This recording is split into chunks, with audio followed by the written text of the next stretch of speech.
Hai siswa cerdas, Assalamualaikum. Jumpa lagi di Zona Belajar SD Negeri 2 Kendari. Hari ini kita akan mempelajari tema 1 subtema 2 tentang hewan sahabatku.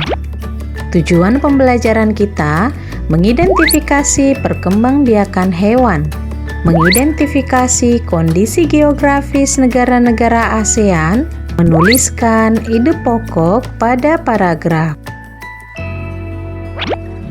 Siswa cerdas, negara-negara di Asia Tenggara memiliki banyak jenis hewan.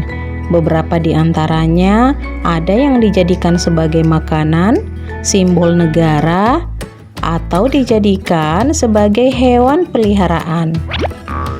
Nah, beberapa di antaranya hewan tersebut bisa dimanfaatkan untuk sumber makanan, seperti pada sapi menghasilkan susu, dan juga pada ayam menghasilkan telur. Seperti perkembangbiakan hewan dengan cara bertelur, yang disebut juga dengan ovipar.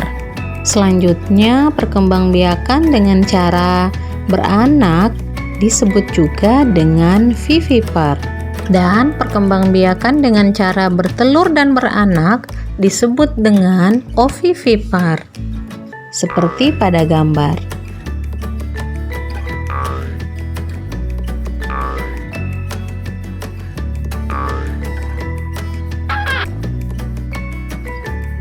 Berikutnya, perkembangbiakan hewan dengan bertelur dan beranak atau disebut juga dengan ovovivipar. Hewan apa saja ya? Yuk kita lihat.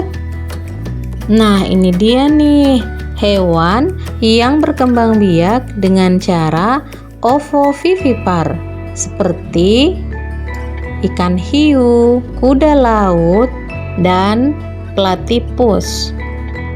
Dari penjelasan tadi, tugas pertama siswa cerdas yaitu kelompokkan nama-nama hewan sesuai dengan cara perkembangbiakannya pada kolom yang tersedia. Hewan banyak memiliki manfaat bagi manusia. Pada contoh, kerbau dapat dimanfaatkan untuk menggarap sawah. Begitupun dengan kuda yang bisa dijadikan sebagai alat pengangkut beberapa benda. Hewan-hewan yang ada sangat membantu penduduk di kawasan Asia Tenggara dalam kegiatan ekonomi. Karena kondisi geografis di Asia Tenggara sangat membantu, maka semua itu dapat dimanfaatkan untuk melangsungkan kehidupan sehari-hari. Kawasan Asia Tenggara memiliki potensi yang besar bagi ASEAN yang berperan sebagai wadah untuk menghindari persengketaan yang muncul. Dengan posisi yang strategis itu, setiap negara di kawasan Asia Tenggara memiliki kekayaan sumber daya yang menjadi kekuatan negara. Brunei Darussalam, negara ini terkenal dengan kekuatan sumber daya alam berupa minyak bumi dan gas alam. Brunei menjadi negara di Asia Tenggara yang memiliki pendapatan per kapita tertinggi karena gas alamnya. Filipina adalah sebuah negara kepulauan yang mata pencaharian sebagian besar penduduknya adalah di bidang pertanian, berhasil menjadi salah satu negara di dunia yang dapat membangun dan mengembangkan pertaniannya dengan baik. Indonesia, sebagai negara kepulauan terbesar di kawasan ini, memiliki ragam sumber daya alam yang sangat kaya. Pertambangan menjadi salah satu pintu masuk para pengusaha mancanegara ke Indonesia. Keindahan alam Indonesia merupakan daya tarik yang menjadi sumber devisa negara dari sektor pariwisata.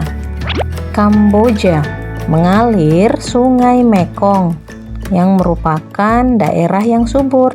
Mata pencaharian penduduk Kamboja adalah pertanian. Hasil pertanian Kamboja yang besar adalah padi dan karet. Laos yang bertetangga dengan Kamboja dilewati oleh aliran Sungai Mekong. Sebagian besar hasil pertanian dinikmati oleh masyarakat Laos. Malaysia. Kegiatan ekonomi utama penduduk Malaysia adalah di bidang pertanian, pertambangan, dan perindustrian. Peralatan elektronik, minyak, dan gas bumi diekspor ke negara lain. Produk dari kayu, minyak sawit, karet, tekstil, sepatu, dan bahan-bahan kimia diperdagangkan di dunia internasional. Myanmar. Mata pencaharian utama penduduk Myanmar adalah pertanian, perkebunan, dan pertambangan. Padi merupakan hasil utama dari pertanian di sana. Myanmar merupakan salah satu negara penghasil padi terbesar di Asia Tenggara. Singapura merupakan negara paling maju di kawasan ASEAN. Letak Singapura sangat strategis. Saat ini, Singapura menjadi negara transit teramai di Asia. Thailand disebut sebagai lumbung padi di Asia Tenggara. Saat ini, penghasil utama Thailand adalah sektor pariwisata. Keunikan bangunan budaya di Thailand menjadi daya tarik tersendiri bagi para wisatawan mancanegara. Vietnam. Setelah pulih dari Perang Vietnam, negara ini mulai berkembang di berbagai sektor perekonomiannya. Bidang pendukung lainnya seperti usaha jasa di bidang perhotelan, restoran, serta transportasi juga turut berkembang pesat. Nah, siswa cerdas, tugas kedua kalian, tuliskan ide pokok pada setiap paragraf tersebut. Isilah pada lembar kerja yang tersedia. Sekian pertemuan kita pada hari ini. Sampai jumpa.